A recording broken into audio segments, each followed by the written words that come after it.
ಸಿಎಂಗೆ ಹೈಕಮಾಂಡ್ ಮತ್ತು ನಮ್ಮೆಲ್ಲರ ಬೆಂಬಲ ಇದೆ. 5 ವರ್ಷ ಸಿದ್ದರಾಮಯ್ಯ ಅವರೇ ಸಿಎಂ ಆಗಿ ಮುಂದುವರಿತಾರೆ, ಅವರೇ ಇರ್ತಾರೆ ಅನ್ನೋದನ್ನ ಸಚಿವರು ಹೇಳಿದ್ದಾರೆ. ಬೆಂಗಳೂರಿನಲ್ಲಿ ಹಿರಿಯ ಶಾಸಕರಾಗಿರುವಂತಹ ದೇಶಪಾಂಡೆ ಈ ಹೇಳಿಕೆಯನ್ನು ಕೊಟ್ಟಿರೋದು. ಕೇಂದ್ರದಿಂದ ರಾಜ್ಯಪಾಲರಿಗೆ ಗೌಪ್ಯ ಆದೇಶ ಬಂದಿದೆ, ಅದಕ್ಕಾಗಿಯೇ ರಾಜ್ಯಪಾಲರು ಹೀಗೆಲ್ಲ ನಡೆದುಕೊಳ್ತಿದ್ದಾರೇನೋ ಅನ್ನೋ ಅನುಮಾನ ನಮಗಿದೆ ಅಂತೇಳಿ. ಹಾಗೆ ಕಾಂಗ್ರೆಸ್ನಲ್ಲಿ ಸದ್ಯಕ್ಕೆ ಸಿಎಂ ಸೀಟ್ ಖಾಲಿ ಇಲ್ಲ, ಸಿಎಂ ಸಿದ್ದರಾಮಯ್ಯ ಅವರೇ ಮುಂದುವರಿತಾರೆ ಅಂತ ಕೂಡ ಹೇಳಿದ್ದಾರೆ. ಈ ಮೂಡಾ ವಿಚಾರದಲ್ಲಿ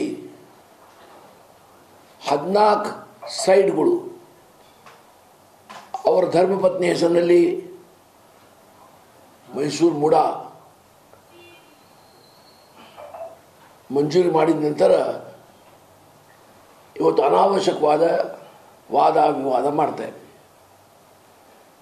ಇದು ಸೈಟ್ ಮಂಜೂರಿ ಆದಾಗ ಯಾವ ಸರ್ಕಾರ ಅಧಿಕಾರದಲ್ಲಿ ಇತ್ತು?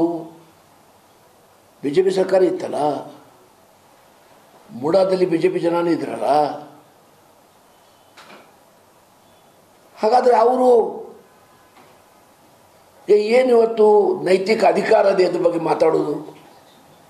ಯಾವುದೇ ಸರ್ಕಾರ ಅದೇ, ಅವರು ಇದ್ದಾಗ ಇದು ಅಲಾಟ್ ಆಗಿದ್ದ ಸೈಟ್ಸು.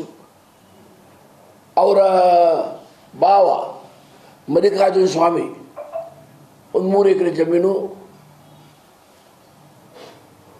ಅವ್ರ ತಂಗಿ ಮಾನ್ಯ ಗೌರವಿತ ಮುಖ್ಯಮಂತ್ರಿಯವರ ಧರ್ಮಪತ್ನಿ ಪಾರ್ವತಿ ಹೆಸರಲ್ಲೇ ಮಾಡಿದರು.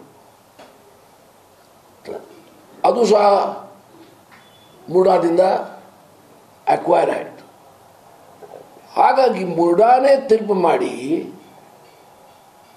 ಈ 14 ಸೈಟ್ ಕೊಟ್ಟಿದ್ವಿನ ಸಿದ್ದರಾಮಯ್ಯ ಹೋಗ್ರಿ, ಅವ್ರ ಧರ್ಮಪತ್ನಿ ಹೋಗಿ ನಮಗೆ ನೀವು 10 ಸೈಟ್ ಕೊಡ್ರಿ, 14 ಸೈಟ್ ಕೊಡ್ರಿ, 12 ಸೈಟ್ ಕೊಟ್ಟು ಕೇಳಿಲ್ಲ.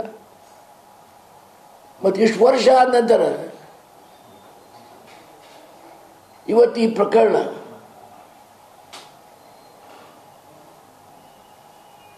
ಬಗ್ಗೆ ಚರ್ಚೆ ಮಾಡುವುದು, ಅಪವಾದ ಮಾಡುವುದು ಎಷ್ಟು ಸರಿ? ಸೊ ಇದು ರಾಜಕೀಯ ಪ್ರೇರಿತದೆ. ಕೆಲವು ಜನರಿಗೆ ಸಿದ್ದರಾಮಯ್ಯ ರಾಜ್ಯದ ಮುಖ್ಯಮಂತ್ರಿಯಾಗಿ ಸಹಿಸುವ ಶಕ್ತಿ ಇಲ್ಲ. ಹಾಗಾಗಿ ಸಿದ್ದರಾಮಯ್ಯ ಅವ್ರ ಕಡೆಯಿಂದ ಆಗಲಿ, ಅವರ ಕುಟುಂಬದ ಕಡೆಯಿಂದ ಆಗಲಿ ಯಾವುದೂ ಕಾನೂನಿನ ಉಲ್ಲಂಘನೆ ಆಗಿದ್ದು ಇರುವುದಿಲ್ಲ. ಮತ್ತೀಗ ಕೋರ್ಟು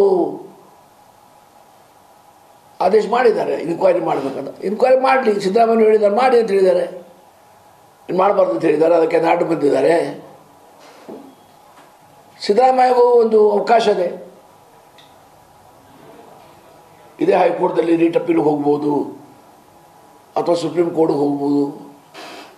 ಆ ಜಜ್ಮೆಂಟ್ ಏನಿದೆ ಅಂತ ನೋಡಿ ನ್ಯಾಯವಾದಿಗಳ ಜೊತೆ ಸಲಹೆ ಸಹಕಾರ ಮಾಡಿ ಅವರ ಅಭಿಪ್ರಾಯ ತಗೊಂಡು ಮುಂದಿನ ಕ್ರಮ ತಗೊಳ್ಬೋದು. ಅದು ಇವತ್ತು ಪ್ರತಿ ದಿನ ಮುಂಜಾನೆಯಿಂದ ಸಂಜೆ ತನಕ ಇದರ ಬಗ್ಗೆನೇ ಚರ್ಚೆ ಆಗ್ತಾ ಇದೆ ವಿನಃ ಬೇರೆ ಯಾವ ವಿಚಾರದಲ್ಲಿ ಇವತ್ತು ಚರ್ಚೆ ಆಗ್ತಾ ಇಲ್ಲ. ಅದು ಸರಿಯಲ್ಲ.